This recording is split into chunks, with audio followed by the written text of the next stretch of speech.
పాపముతో నిండిపోయిన నీ జీవితానికి, రక్షణ లేని నీ జీవితానికి, నిరీక్షణ లేని నీ జీవితానికి, మేలు అనే ఆలోచన లేని నీ జీవితానికి, అద్భుతం అని లేని నీ జీవితానికి, ఇదిగో నీ జీవితానికి అద్భుతము జరగబోతుంది అని ఒక చిన్న సూచన చూపిస్తున్నాము.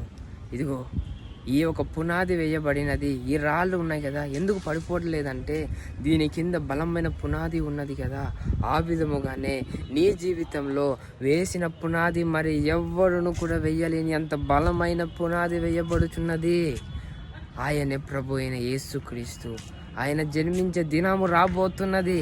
నువ్వు సంతోషంతో ఉల్లసించు, దిగులు పడిపోవద్దు, సందేహపడవద్దు. ఇదిగో ఆయన రాబోతున్న దినాన్ని నువ్వు సంతోషంతో ఆర్భాటము చేసుకో. నీకేమి కొదువా? నువ్వు వేసిన పునాది బలమైన పునాది. నీ జీవితం ఎటువంటి జీవితంలో పడిపోయిన నీ జీవితాన్ని కూడా మరలా మార్చే వంటి జీవితానిగా మార్చబోతున్నాడు. ఇదిగో